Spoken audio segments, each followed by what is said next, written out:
어제가 12구 이태원 참사가 일어난 지 딱 1년 되는 날이었습니다. 1년 사이 이태원은 또 우리는 어떻게 변했을까요? 참사 당시와 1년 뒤 모습을 비교해 봤는데 차이가 확연하죠. 왼쪽이 1년 전, 참사 1시간 전 이태원 골목의 모습인데요. 기억하시는 대로 인파 관리는 전혀 이루어지지 않았습니다. 그리고 1년 뒤 이태원은 인파도 많이 줄었고 높이 1m 정도의 안전 펜스가 쳐졌습니다. 또 골목 곳곳에는 안전 요원들이 배치됐습니다. 지난 27일부터 다음 달 1일까지 서울 지역 16곳에 서울시와 경찰, 소방이 안전관리 인력을 투입한다고 밝혔는데요. 진작 이랬어야 한다는 아쉬움이 큽니다. 조금씩 변화가 있긴 하지만 여전히 미흡한 점도 눈에 띄었습니다. 왼쪽은 참사가 발생한 그 골목입니다. 참사 당시 지적됐던 미끄러운 보도블럭이 이렇게 홈이 있는 보도블럭으로 교체되었습니다. 그런데 참사 발생 현장 근처에 다른 골목을 봤더니 보도블럭이 그대로입니다. 참사 골목만 재정비한 겁니다.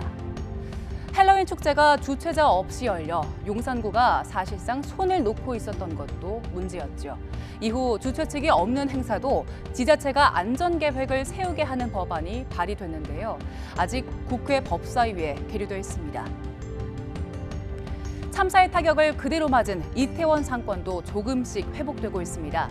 지난해 10월 매출을 기준으로 보면요. 참사 발생 바로 다음 달 이태원 상권의 매출은 33%까지 떨어졌습니다. 이후 서서히 올라서 지난달에는 70% 수준까지 회복했습니다.